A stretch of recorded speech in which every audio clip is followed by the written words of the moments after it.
Desde o primeiro caso confirmado do novo coronavírus em solo amazonense, o total de mortes pela infecção do vírus chega a 4.565.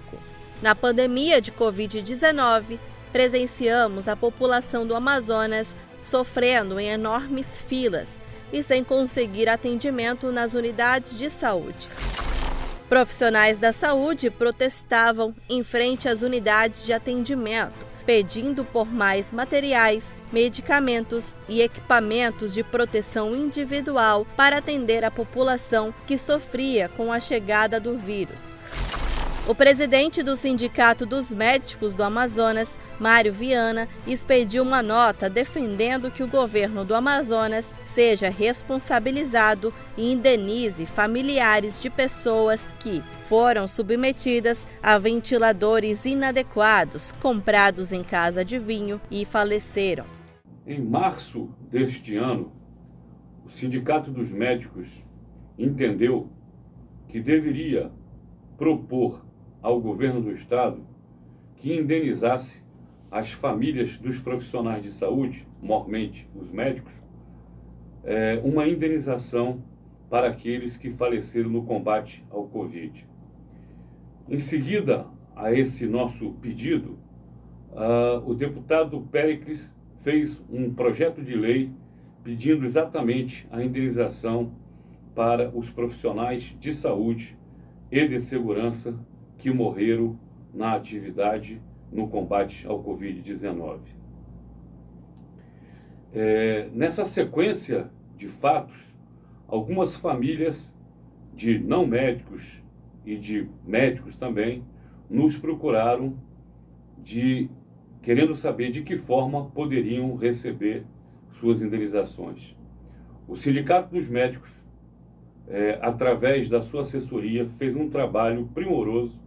e entendeu que o parágrafo 6º do artigo 37 da Constituição Federal ampara, de fato, estas pessoas, já que, sabidamente, o governo do estado assumiu o risco de ceifar vidas ao adquirir, principalmente,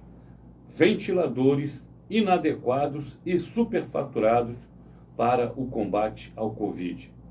Com certeza, isso foi causa de várias mortes, infelizmente, no nosso estado. Dessa forma, entendemos que o governo do estado assumiu o ônus de realmente colocar em risco a vida dessas pessoas ao fazer esse esquema de corrupção genocida. Na nota intitulada "Governo tem de indenizar familiares das vítimas por genocida esquema de corrupção de seus agentes", o presidente do CIMEAN afirmou que as investigações da Polícia Federal e da CPI da Saúde estão confirmando as recentes denúncias feitas pelo sindicato. Viana acrescentou que o governo assumiu o risco pela morte da população no momento em que decidiu comprar, num esquema de corrupção, inúmeros ventiladores inapropriados e superfaturados no lugar de respiradores. O esquema de corrupção citado é o que está sendo investigado na Operação Sangria pela Polícia Federal e Ministério Público Federal, que apuram com detalhes como foi o processo da compra superfaturada de respiradores pulmonares em uma loja de vinhos localizada no bairro Vieralves. Já foi constatado que houve triangulação empresarial na aquisição dos respiradores e, principalmente, a mudança da característica do equipamento, de respiradores para UTI para ventiladores utilizados em transporte. Para o CIMEAN, o parágrafo 6º do artigo 37 da Constituição ampara pedido de indenização dos familiares das vítimas, já que é de responsabilidade do Estado reparar todos os danos gerados por seus agentes, principalmente quando se trata de um genocida esquema de corrupção.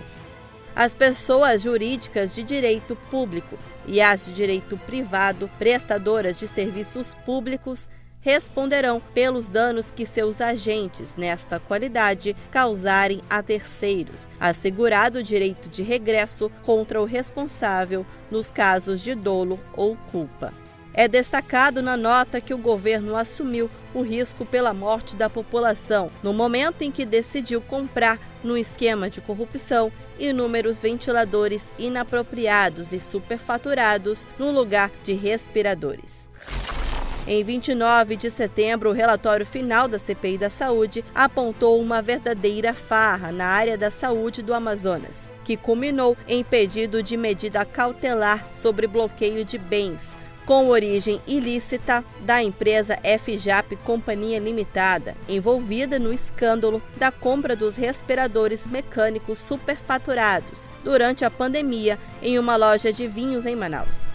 Antes de revender para o governo do Amazonas, a FJAP Limitada comprou os respiradores da Sonoar, que tem como um dos sócios ocultos Luiz Avelino, marido da ex-secretária de Comunicação do governador do Amazonas, Daniela Assayag. Os respiradores, segundo a Polícia Federal, apresentam sobrepreço de 133% em relação ao mercado, e o prejuízo para os cofres públicos com a aquisição dos 28 respiradores podem chegar a R$ 2 milhões.